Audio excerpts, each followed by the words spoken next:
అన్న ఆ రోజు బయటకు వచ్చిన తర్వాత సార్ ఉదయం లేచిన తర్వాత మొత్తం ఫోర్స్ అంతా అక్కడికి వచ్చింది, పోలీస్ ఆఫీసర్లు అందరూ వచ్చారు. అప్పుడు కూడా కొంతమంది మీలాంటి వాళ్ళు అందరూ అక్కడ ఉండి అబ్జర్వ్ చేశారట కదా? లేదు సార్, మేము ఎవరేమేం లేము. యాక్చువల్గా అక్కడ నుంచి వెళ్ళినాం, రిట్రీట్ అయిపోయినాం. మా వాడు చనిపోయిండు, ఇద్దరు ముగ్గురు గాయాలైనాయి. అతన్ని మేము మోసుకుంటూ తర్వాత మా చెప్పులు లేవు, అప్పటికి ఏం లేవు. అక్కడ ఉన్నటువంటి రైతుల సహకారంతో చెప్పులు తీసుకొని అక్కడ నుంచి రిట్రీట్ అయ్యి వెళ్ళిపోయినాం. అంటే మీ ప్రాణాలు కాపాడేది బక్కన్న. ఓకే.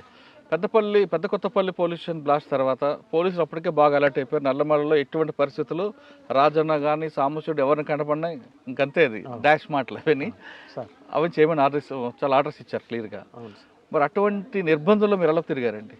ప్రజల యొక్క సహకారమే సార్. ప్రజల యొక్క సహకారం లేనిది ఇప్పుడైనా ఎప్పుడైనా కూడా ఒక మావోయిస్ట్ పార్టీ అనేటువంటి మనగడ సాగించలేదు. మనం ఇప్పుడు 97 మాట చెప్పుకుంటున్నాం. ఇప్పుడు ఉద్యమం ఇక్కడ సెట్ బ్యాక్ అయింది, ఇక్కడ ఎవరు లేరు.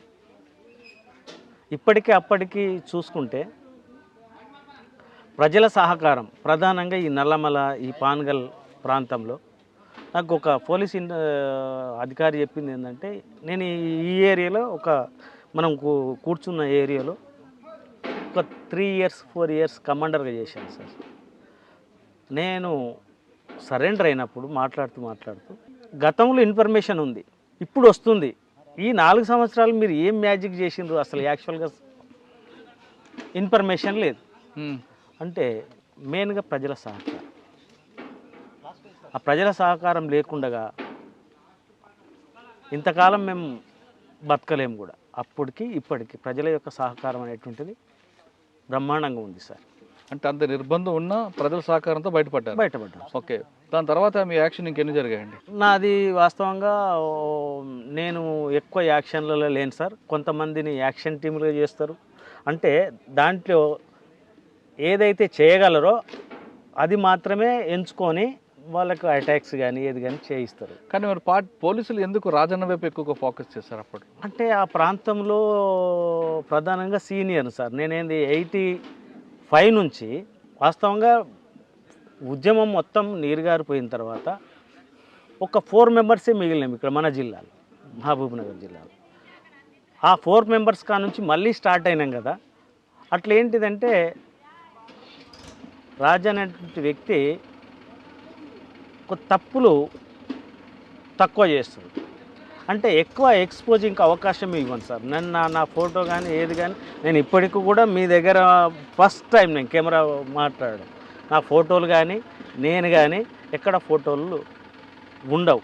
అట్లా దాంతో మేము సేవ్ అయినాం. అంటే రాజన్న అనే వ్యక్తి యాక్షన్లో లేకపోయినా రెక్కీ చేయడంలో కానీ, ఇన్ఫర్మేషన్లు తీసుకురావడంలో కానీ, యాక్షన్ చేయించడంలో కానీ ఒక పవర్ఫుల్ మనిషి కాబట్టి ఆయనే టార్గెట్ అని ఒకటి ఉండేది. ఉండొచ్చు సార్, డిపార్ట్మెంట్కి ఉండొచ్చు. కాకపోతే ఏంటిదంటే మీరు పడిన వ్యూహం కరెక్ట్గా వేస్తారట పోలీసులు. 100% సార్. వాస్తవంగా ఏంటంటే మనం రెక్కి చేసి ఒకటి అనుకున్నాము అంటే దాన్ని రీచ్ అయ్యే వరకు వదలం అనేటువంటిది నాకున్నటువంటి మెంటాలిటీ సార్ అది. కానీ మీరు స్కెచ్ వేసిన తర్వాత ఫెయిల్ అయిన సంఘటనలు ఉన్నాయా? ఒక్కటి సార్, ఫెయిల్ అయినాయి అంటూ ఏం లేవు. మేమున్నప్పుడు పెద్ద యాక్షన్స్ కూడా ఏం లేవు. నేను ఎక్కువ 2 సార్లు మాత్రమే ఆ ఫైరింగ్లలో, ఒకటి పీకేపల్లి అటాక్ ఒకటి, ప్లస్ మా మీద ఎన్కౌంటర్ జరిగింది అది ఒక్కటి ఫెయిల్ అయింది అంటేనంటే నేను లేను అందులో. మా టీం ఉండింది. ఆ టీము రత్న ప్రభాకర్ రెడ్డి అని చెప్పేసి మన కొల్లాపూర్లో ఒక బీజేపీ మోస్ట్ వాంటెడ్ మా పార్టీకి ఉండే, ఆయనను అటాక్ చేయమని, ఆయనను తీసేయమని చెప్పేసి పంపించడం అనేటువంటిది జరిగింది. అది మా వాళ్ళ తొందరతోనే ఏమైంది అంటే ఆయన వెపన్ ఆయనకే పిలిచి ఆయనకు బుల్లెట్ గాయమైంది. అక్కడ ఉన్నటువంటి మా క్యాండిడేట్ ఒక ఆయన, మా సభ్యుడే హైబత్ గురై బరస్ట్ ఫైర్ చేయడం మూలంగా ఆ బస్టాండ్లో ఓపెన్గా ఉన్నటువంటి దగ్గర ఒకరిద్దరు చనిపోయినరు. ఈయన ఎస్కేప్ అయ్యిండు. అది నేను చేసినటువంటి ఒక యాక్షన్లో ఫెయిల్ అయింది, అదొక్కటే సార్.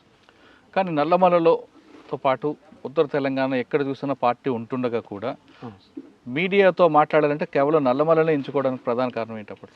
ప్రధాన కారణం ఏం సార్ అంటే నల్లమలకు దాని యొక్క భౌగోళిక పరిస్థితులు వేరే ఉంటాయి సార్. ఇప్పుడు మనకు ఒడిస్సా, ఛత్తీస్గఢ్ రాళ్ళు గుట్టలతో ఉండదు సార్. అది కొద్దిగా ప్లేన్ ఉంటుంది, అప్పు ఉంటుంది, ప్లేన్ ఉంటుంది, అప్పు ఉంటుంది.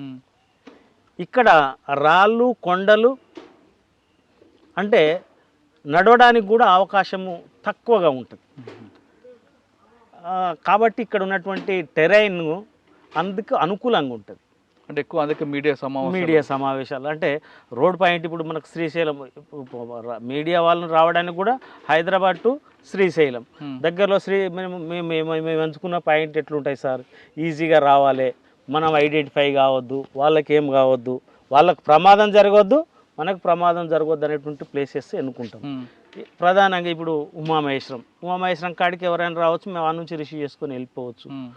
శ్రీశైలం ఆడికి వస్తేనంటే మిమ్మల్ని మేము ఈజీగా రిసీవ్ చేసుకోవచ్చు, మేము అక్కడ నుంచి వెళ్ళొచ్చు.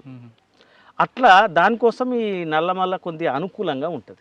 నల్లమలలో మీడియా సమావేశం పెట్టేటప్పుడు అప్పట్లో వాళ్ళు మీరు అన్నట్లు ఒక పాయింట్లో దింపేవారు, అక్కడి నుంచి పికప్ చేసుకెళ్ళేవారు. మీడియా వాళ్ళు కూడా గుర్తుపట్టకుండా అక్కడికక్కడే తిప్పి ఒక సమావేశాలు పెట్టేవారు కదా. అది మేము కావాలని ఏం చేయం సార్ అక్కడ.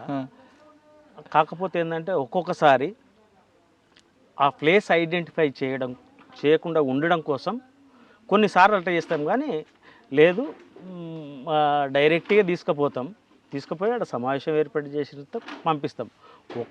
అంటే రోడ్డు పాయింట్ దగ్గర ఉందనుకోండి, ఇది రోడ్డుకు దగ్గరనే వచ్చినాం అనేటువంటిది వాళ్ళకు కల్పించకుండా కొద్దిగా చుట్టూతో తిరిగి తీసుకొని పోయి అక్కడ కూర్చొని పెట్టి మళ్ళీ సేమ్ రూట్లో మళ్ళీ పంపిస్తాం. మళ్ళీ వచ్చేది అంతే టైం, పోయేది కూడా అంతే టైం చేస్తాం. కానీ ఎంట్రీ ఎగ్జిట్ ఒకటి ఇవ్వరు. ఇవ్వరు సార్. నల్లమలలో మీరు చేసిన టైంలో సార్ మీరు యాక్షన్ చెప్పారు, పీపుల్స్కి మీరు చేసిన పని చెప్పండి ఒకటి.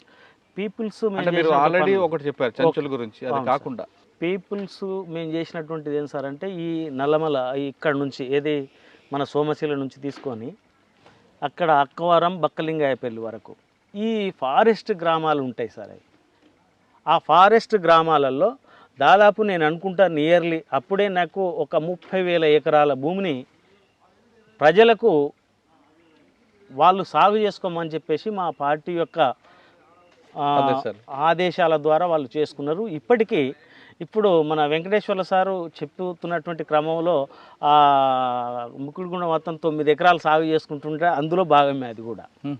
ఇప్పుడు ముక్కిడిగుండం, ఇప్పుడు సోమశిల నుంచి ఈ మధ్యలో ఉన్నటువంటి గ్రామాలు సార్, ఒకటి కొల్లాపూరు, ఎల్లూరు, ముక్కిడిగుండం, అటు మొలచింతలపల్లి, ప్లస్ క్యాంపు రాయవరం, లింగాల, అప్పాపల్లి, ఈ ఉమామహేశ్వరము, అవతలికి వచ్చేస్తేనంటే అక్కవరం వరకు సార్.